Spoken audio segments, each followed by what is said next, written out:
Hey, thanks for checking out this message. If it encourages your faith, we'd love for you to like it and share it with somebody. Thanks for joining us. Now enjoy the message.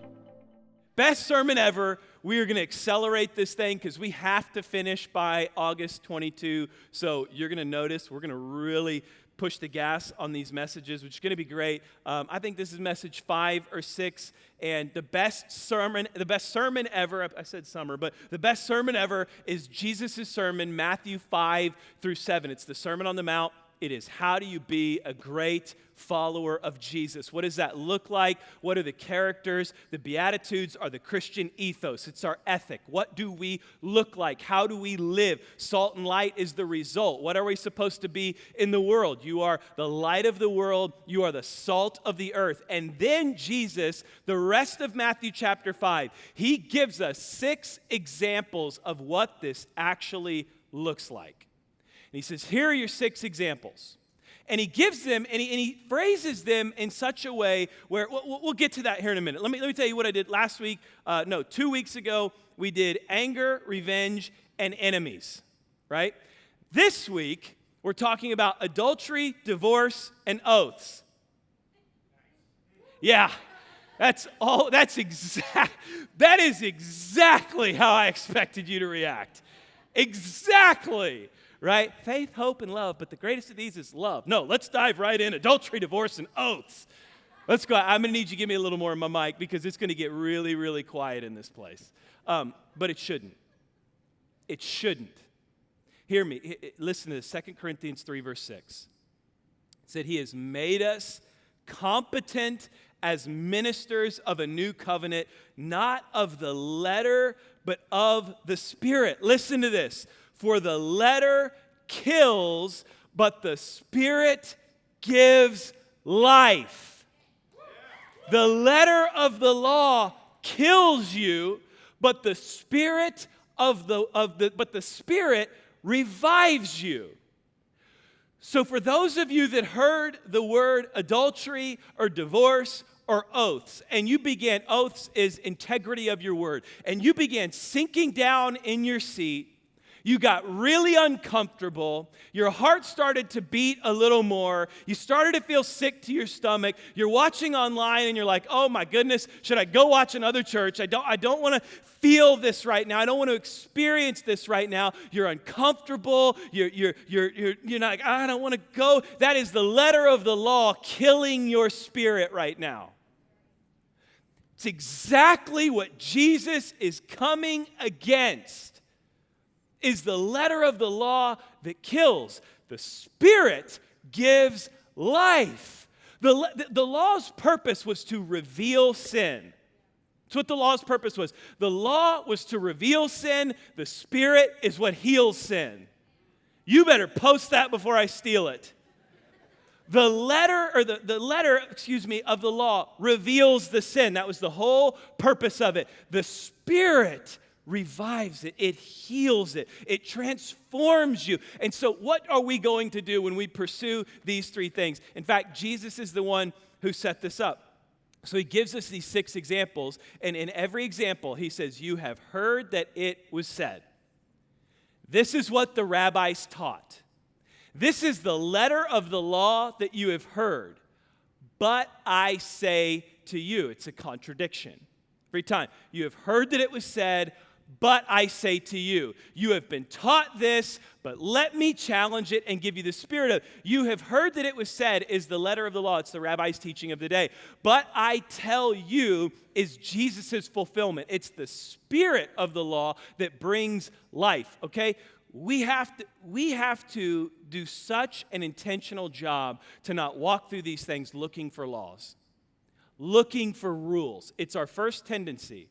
And the more spiritual you get, the more you're looking for laws, and the more you're looking for rules, and the more you're trying to hold people accountable to rules. You know what the Bible calls that? A Pharisee.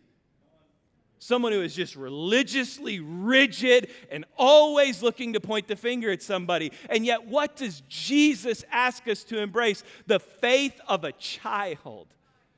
The innocence of a child that is willing to receive the simple, sweet, life-changing grace of our Lord Jesus Christ that can transform and give life. Okay? You ready to jump in? We're moving from, he's taking them from external obedience to internal transformation.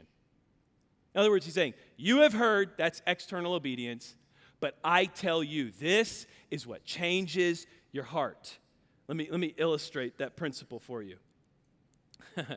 We have come to a place in my home where I've had to ban potty words. They're banned. You cannot say anything when it has to do with a bodily function in my home. Because my 5-year-old son thinks the funniest thing in the world is a potty word. Parents, am I lying? Parents of toddlers, are we here? Are we here? Are you here? You're probably still on vacation. Good for you. God bless you. You deserve that. You should be. You should be on vacation. It is like, I don't know what it is, but everything. He started adding the words, excuse my French, fart, poop, and pot and pee to everything. Everything. It is so ridiculously obnoxious. Daddy, you want to hear a joke? Yeah, tell me a joke. Knock, knock. Who's there? Daddy. Daddy who? Daddy fart. No, it's not funny. You're as bad as a 5-year-old in here chuckling at that stuff. He does, and it drives me crazy. So we've banned all potty words, right? Well, the other day, I'm holding my 8-month-old son.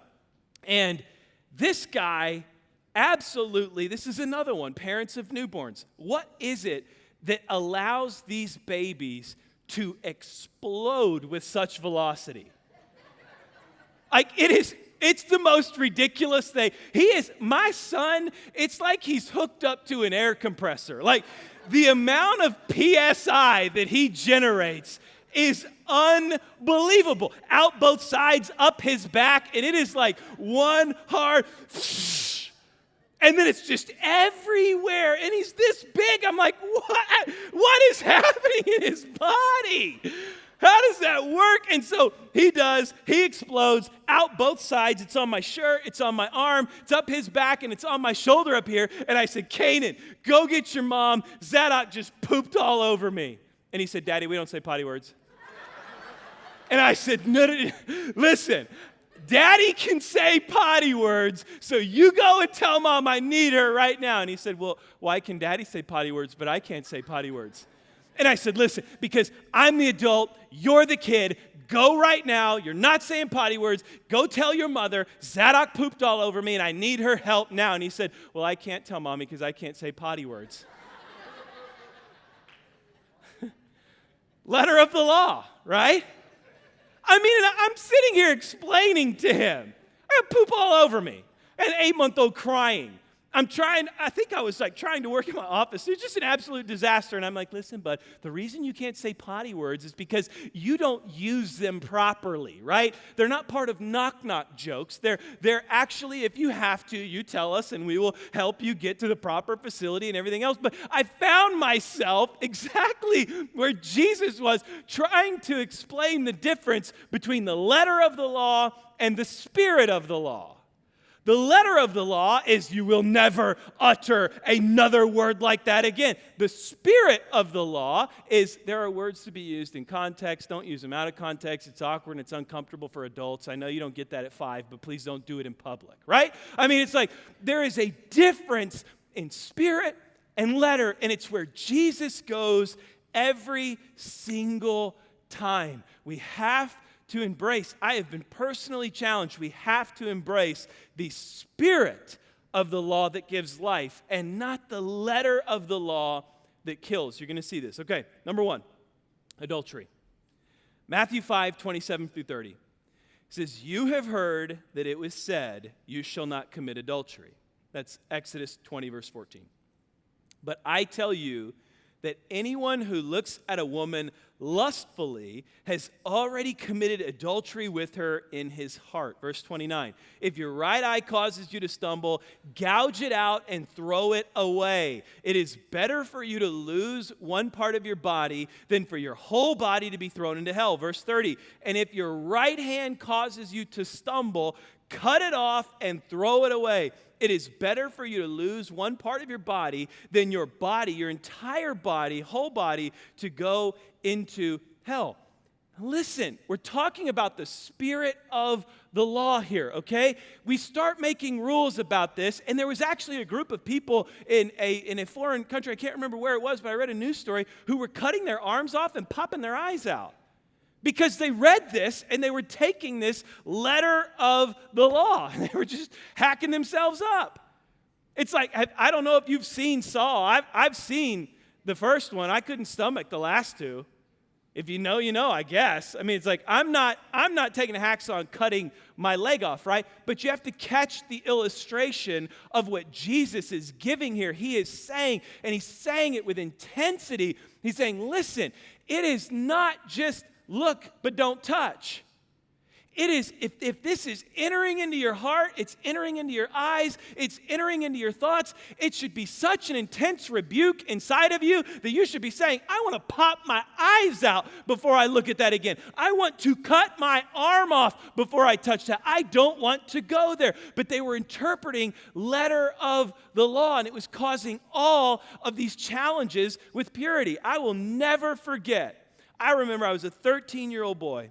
And one of my friends, me and his dad were at a body of water. And I remember there was a woman who was walking by there, and she was in a bikini she wanted people to look at her. I'll give you a little. This is for our college students, aren't all back yet, but hey, if you if you have a fire, you go looking for a fireman, someone dressed like a fireman. If you have an emergency, you go looking for someone dressed like a paramedic. If you have a health problem, you go looking for someone dressed like a doctor. And if you're looking for a prostitute, you go looking for someone dressed like it. How you dress matters. How you present yourself matters. And it not only matters to you, but it matters to everyone else because they're looking at you and they're perceiving what you're desiring to be looked at. Okay, that was the dad lesson for the day, right? Man, I'm becoming a dad, am I not? Yes, I feel the spirit of a dad on me right now. Spirit of a dad with a daughter. You can bet yourself I'll be preaching that to my daughter all the day. Okay, so anyway, we're there, and I remember this woman walked by, and my friend and I, we were just looking at her, and his dad swam up behind me. I'll never forget this. I remember the exact moment, and he said, boys, when you're married, you can look, but you can't touch. And I just remember hearing that. And I remember, I was like, dang, bro, that's your dad that just said that. But I remember sitting there thinking to myself, that's wrong. Like, I wasn't spiritually mature enough to even know that Jesus was talking about it. But in my spirit, I thought, something is wrong here. That's the problem with the letter of the law. When we start saying, oh, man, you shall not commit adultery, so you had people walking around saying, hey, I hadn't done nothing wrong. I'm looking at it, but I ain't touching it. It's not my problem. And Jesus says, so what's the spirit of the law? The spirit of the law is purity begins in your heart. Purity begins in your heart. Purity begins by controlling your eyes. Purity begins when you begin to live as a sacrifice. It's not whether or not you're looking. It's whether or not you're longing to look. It's whether or not you catch that in your spirit and that conviction enters into you and you start saying to yourself, instead of saying to yourself, if I look but don't touch, it's okay, you say to yourself, I'd rather pop my eye out or cut my arm off than pursue that. That's the depth of where the Spirit takes us. The Spirit begins to purify. It transforms us on the inside. That's what Jesus is saying. He's saying it begins in the heart. So I pray the same prayer every morning when I wake up. I say, Lord, let my eyes only look at things that honor you. Let my ears only listen to things that honor you. Let my mouth only speak things that honor you. Let my heart only long for things that honor you. Let my hands only touch things that honor you. Let my feet only go to places that honor you. And let my body be a living sacrifice for you today. Every day, I have to do that. Why? Because the world is throwing so much garbage at us that I can't walk around letter of the law and be like, I'll look but not touch. I have to go into this place ready with my heart prepared, my eyes prepared, my mind prepared to say, I will live pure right here, and then I can fight what's out here. I'll live pure right in the heart of my spirit. So that's the first one. All right, let's get to the one y'all are waiting for. Divorce. If statistics are true, 50% of you just peaked up a little bit.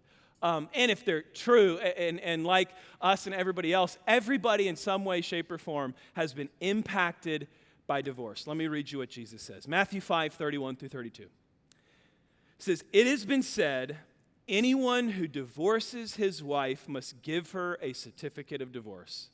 But I tell you that anyone who divorces his wife, except for sexual immorality, makes her the victim of adultery, and anyone who marries a divorced woman commits adultery." One of the most dangerous things we can do theologically is take that and turn it into a rule. Turn it into a law. Turn it into I will evaluate whether or not you qualify based on this. It's completely ripped out of context. Let me take you to Deuteronomy 24:1-4. This is what Jesus is referencing here, okay? Make no mistake, he nearly quotes all of it. He does quote the first part of it. It says, if a man marries a woman who becomes displeasing to him because he finds something indecent about her, and he writes her a certificate of divorce, gives it to her, and sends her from his house. Did you catch all that? Man's married to a woman, finds something indecent, writes her a certificate, go on your way, baby. Nice having you around. I'll find a new one. Verse 2, and if after she leaves his house, she becomes the wife of another man, and her second husband dislikes her and writes her a certificate of divorce, gives it to her and sends her from his house, or if he dies, verse 4, then her first husband who divorced her is not allowed to marry her again because she has been defiled. That would be detestable in the eyes of the Lord. Do not bring sin upon the land the Lord your God is giving you as an inheritance. Rabbi Hillel, who was the rabbi who was teaching during Jesus' days, the grandfather of Gamaliel, who Paul references in Acts chapter 5, he wrote multiple times that the word indecency that we read at the very beginning of Deuteronomy 24, he said it could be anything, quote, indecency included anything that displeased a husband, including burning dinner. Here is what was happening in Jewish culture. Let me give you context. These men were marrying women, and then they were taking Deuteronomy chapter 24, and they were manipulating it into a way where if she displeased him or did something indecent at all, you burned dinner? Okay, nice knowing you. Here's your certificate. Send her on. And then he'd take another wife, and he'd have sex with her. And then she didn't know how to fold a T-shirt. So then all of a sudden, he'd write her a certificate, and he'd hand it to her, and he'd send her out. And then the problem was she would have to find another man because women had no opportunity at that time, and the man was the only provider with the rights to the home. So then she would marry another man, and when she married him, he would take her, he would have sex with her, and then all of a sudden, she didn't do the dishes right. She didn't know how to load the dishwasher or put the toilet paper so it rolled the wrong way. And so he would write her a certificate of divorce, and he'd hand it to her, and he'd send her on her way, and they were literally trading wives like Pokemon cards. They were just like, hey, you made me mad, you're out. Okay, next one in. You made me mad. You're out. And over and over and over. And Jesus is coming. And what he's saying is, you have heard that it was said, anyone who gives a woman a certificate, you're divorced, move on. He said, no, I'm not telling you that. I'm saying unless she's been sexually immoral or you've been sexually immoral, there is no reason for you to do that. And the problem is, you're making her an adulteress now because you're pushing her out and making her go find another man when she should be with you, and you're taking up this guy's woman that didn't know how to cook dinner right, and you're sleeping with her, and you're making a mess of it. That's what he's saying. That's what he's communicating. He is combating this Jewish culture, the spirit of the law. The spirit that he is communicating is that marriage is a sacred, valuable, worthy, high-value commitment between God and two people. It is a commitment of oneness that represents the relationship that we have with the Father. Divorce should not be a dig that you shoot at your spouse every time you guys get in an argument and you get frustrated. Maybe we should just get a divorce. Maybe we should, we'll just get a divorce. In Jewish culture, they just did. They're like, okay, you're done, gone, see you later. take care. He's saying this, it should be a high value covenant. It should be one that we long to protect, we long to honor, we realize is a representation of the oneness that we have with the Father. That's what marriage is. It should be more valuable to you, is what he is saying. That's why we have marriage mentorship. That's why when your marriage is struggling, we will pay for your marriage counseling. Do you hear me? We will not only pay, but we will send you to, where is she? Maggie, are you here today? Maggie Russell is one of the greatest marriage counselors in all of the land. And I'm telling you, we will pay for up to 3 sessions for you to go to Maggie to pursue the reconciliation of your oneness. We have marriage mentorship and mentor couples that will mentor you throughout marriage. We do premarital mentorship and everything in between because we want to communicate the high level, high value, sacred covenant and union that God has given us, okay? So now, here is the question. And I'm going to use it as an example because I don't think there's a better one. Well, then what are the rules? What are the rules for divorce? So what does it mean now that I'm divorced and I hear all this? So let me give it to you, okay? I'm going to really challenge your theology right here, okay? So follow me. Please follow me. If we take the entire Bible, Genesis through Revelation, and said, what are the causes for divorce? What should somebody say? I am justified in getting a divorce. Genesis to Revelation. You go Exodus 21, Matthew 5, Matthew 19, 1 Corinthians 7. You see physical or mental abuse. You see sexual immorality, and you see abandonment. You see 4. Okay? Now, let's say all of a sudden you're like, well, I'm a New Testament Christian and I don't know about all that law stuff, so I'm just going to hold on to what the New Testament says when it revolves around divorce. Okay, great. Then we have Matthew 5, Matthew 19, 1 Corinthians 7. We've got 2 reasons for divorce, sexual immorality or abandonment. Maybe you're someone who says, well, I just go by Matthew 5 and Matthew 19, what Jesus says, that it's sexual immorality, accept sexual immorality. Okay, great. So now we've narrowed it down to 1 rule. Here's the only challenge with that rule. If you take this word for sexual immorality and you read it in the Greek, you understand something. It's not the same word that's used for adultery in the prior section. We just talked about adultery. It's not the same word. The word used here for sexual immorality is saying the grievous and most grotesque of sins. It is most often translated as incest in the Bible. You could make the debate, and I have read scholars that are significantly smarter than I am, fluent in Hebrew and Greek, that do make this debate, that say the word that Jesus is using here, here's how you would translate it, is Jesus is saying, unless you get married to someone and you find out you're related to them, that's the only way you can get a divorce. If you just get married and all of a sudden it's like, ooh, darn it, they're my cousin, you know, that's the only way. So now let me ask you this question. What have we done? We've gone from 4 rules to no rules. And what happens when we pursue the letter of the law? It kills, right? It kills. So now we're sitting here saying, well, now what do I do? Now I've gone from 4 reasons to no reasons, and I've got this in my past. Now what do I pursue? What is the Spirit? What is the Spirit that gives life to this situation? Because if you go searching for a rule, you're going to wind up with a bunch of them, and it's going to be tough to justify them. You're going to wind up with none of them and not know where to go. So what does the Spirit say about this? Let's just go directly to Jesus. What was Jesus' mission when he came to earth? Reconciliation.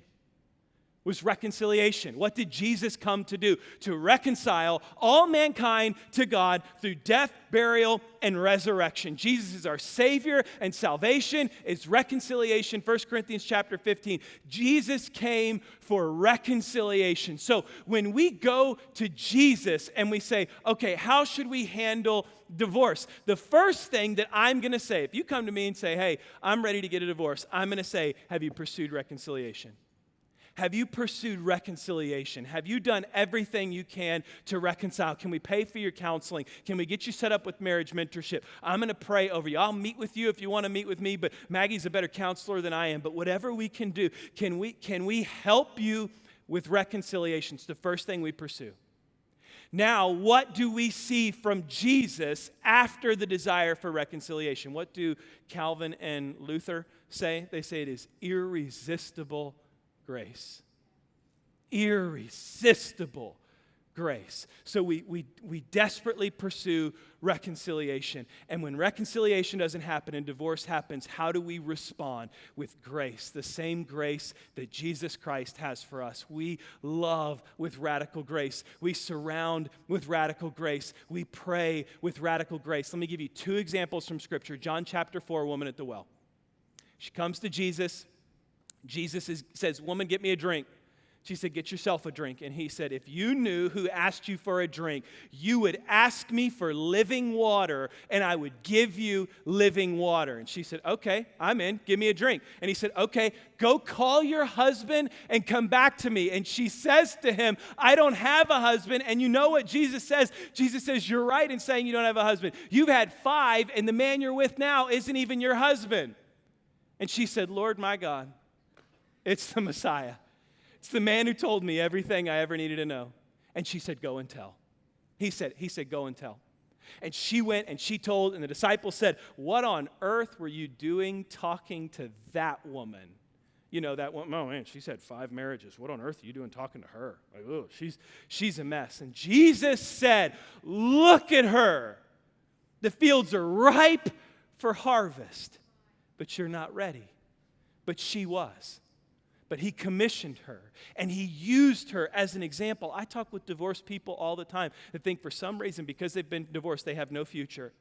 They have no hope, that there's no opportunity for them again. There's no life for them again. What does Jesus do in John chapter 8? John chapter 8, woman caught in adultery. That's awkward. We're talking caught in the act of adultery. This is the best example for you. What are we talking about? Letter of the law versus spirit of the law. And they drag this woman out. Now listen, we can read that and just think, oh man, they walked her arm in arm to Jesus. No, they drug her by her hair, probably barely clothed, out into the middle of the street, threw her to Jesus' feet. They had stones in their hands because what does the law say that you do to a woman caught in adultery? You stone her to death. They're ready to bludgeon her and kill her on the spot. And they said, Jesus, we caught this woman in the act of adultery. What do you say that we do? What's the letter of the law? They're baiting him. Say, come on, give us the letter of the law. Tell us to throw him. Tell us to stone her. Tell us to do it. And what does Jesus say? You who is guilty, cast the first stone. You who have no sin, cast the first stone. Go ahead, throw your stone. These are the people that are walking around saying, oh man, you know that girl? Oh yeah, she got married for the 3rd time. Oh man, you know him? He's on his 2nd marriage. What's Jesus say? Go ahead. If you're not guilty, throw the first stone. And what happened? One by one, stones dropped, and they walked away. And Jesus looked at the woman, and what did he say? Where are your accusers? Where are they at? Can you imagine sitting in a pile of shame, barely clothed, caught in the act of adultery, wrecking your marriage, drug out in the middle of the street knowing there's a group of men that just want to smash your head in with a bunch of stones? And she's sitting there before him. He said, you who's guilty, come on. And they disappear. And she looked at him and she said, I don't see them. And Jesus said, nor do I. Go and sin no more. Nor do I. Go and sin no more. You come to me and say, how do we approach divorce theologically? Well, I can give you all the rules, or I can tell you what Jesus did. Go and sin no more. Go and sin no more. Pursue reconciliation. Live in radical grace, and go and sin no more. That's the answer that Jesus gives us. And let me just tell you this, by the way. And I am, as you can tell, I'm passionate. I've eaten up all my time speaking about it. If you are in here and you're married a 2nd time, or let's just say you're in here and you're married and the marriage that you're in now is not your first marriage, quit calling it your 2nd marriage. Quit calling it your third marriage. Quit calling it your fourth marriage. Listen, if God's grace is on you and you sinned and made a mistake, does that mean you're a second Christian? Does that mean you're a third Christian? Does that mean you're a fourth Christian? Does that mean you're a fifth? No, you're a Christian bought by the blood of God, cleansed by the grace of our Savior, Jesus Christ. You are married and you are married. God can bless a second marriage. God can bless a third marriage. God can bless a fourth marriage. God can bless a fifth marriage. Yes, we long for reconciliation. Yes, we hold marriage at high value. And yes, we do everything we can to pursue reconciliation. And when divorce happens, we meet it with irresistible grace. And we say, go and sin no more. Repent, realize what happened, and move forward and live in the grace of Jesus. All right, let's go. Number 3, oaths. All right, I'm sorry. You knew I was coming off of a bye week. You knew I was going to be long today, right? 5 minutes. Here we go. Matthew 5:33 through 37. He says, again, you have heard that it was said to the people long ago, do not break your oath, but fulfill to the Lord the vows you have made. They're quoting, guys, run to Leviticus 19:12 real quick. They're quoting Leviticus 19:12, and what they're saying is they took this verse and they misinterpreted it to mean, it says, let me read it to you, do not swear falsely by my name and so profane the name of your Lord, of your God. I am the Lord. They took that to mean that you had to always swear by the name of God, and if you broke it, you were walking falsely, but if you didn't, you held on to it. And what he is saying is, verse 34, go back, guys. Sorry, I'm running you all over the place. But I tell you, do not swear an oath at all, either by heaven, for it is God's throne, or by the earth, for it is his footstool, or by Jerusalem, for it is the city of the great king. Verse 36, and do not swear by your head, for you cannot even make one hair white or black. Verse 37, all you need to say is simply yes or no. Anything beyond this comes from the evil one. So again, in Jewish culture, what you had happening was they took Leviticus 19:12 and they said, man, we're going to swear, we got to swear by God. So you'd say, I swear to God. And they would say, well, I swear to God and to heaven's throne. Well, I swear to God and I swear to heaven's throne and I swear by the land of Jerusalem. Well, I swear to God and I swear by heaven's throne and I swear to the land of Jerusalem and I swear by the Ark of the Covenant and the land of Jerusalem. And they just kept building these up. And here Jesus is simply saying, if you're me and you're meek and you're merciful and you're poor in spirit and you're living how I've called you to live, just let your yes be yes and your no be no. Just have integrity with what you say. Just mean what you say and do what you say. Just let yes be yes and no be no and leave it at that. My son, we were, I've referenced him, I think, twice today. That's 2 ice creams. Every time I talk about a child in a sermon, they get some sort of dessert. And man, I love my kids. I have such wonderful kids. I had such a great week with them. And my son and I, we had to run to Home Depot to pick something up. And we did, and we walked out, and as we were walking out, I looked down at him, and this little booger had chocolate, like literally all over his face. And I said, what on earth are you eating? And he smiled real big, and he showed me this king-size strip of Reese's. And I was like, come on. And he said, what? Like, what, Daddy? I said, you stole that. We're going to go take it. And he was like, no, I didn't. I didn't mean to. I said, no, you did. You may not know what you did, but I'm scarred from this moment. Anyone had this moment in their childhood? I remember Casey's General Store stealing a bag of Big League Chew, and my mom drugged me back in there and made me set it on the counter, made me pay for it. So I walk him back in. I'm like, it'll be a good lesson. And right when we get in there, wouldn't you know it, I walk up to the lady, and I said, ma'am, I said, he didn't mean to, but he took these Reese's. We need to pay for these Reese's. And some knucklehead says, man, lumber's so expensive, the boy ought to get the Reese's for free. Canaan looks at me and he says, Daddy, he says we can have them. I'm like, thanks, thief. You know, like, wow, appreciate that. Trying to have a moment here. So now I walked Canaan over to the register and I kneeled down at his level and we scanned it. And I said, listen, son, even if we think we deserve it, even if we think it should be, even if we can justify it, we don't take stuff. We do what we say. We honor what's there. Cunninghams don't steal. Cunninghams don't walk away. Cunninghams don't justify their own stuff. Cunninghams are men of their word. That's what Jesus is saying here. He's saying, look, you don't have to swear. You don't have to put your hand on the Bible. You don't have to be roped into some oath that involves the kingdom and the heaven and this and that. And just have integrity with your words. Mean what you say and do what you say you're going to do. Let your yes be yes and your no be no. This is the spirit of the law. Remember this. The letter of the law. If you're in here looking for rules, you're going to wind up with death. If you're in here looking for life, you only find it by the Spirit.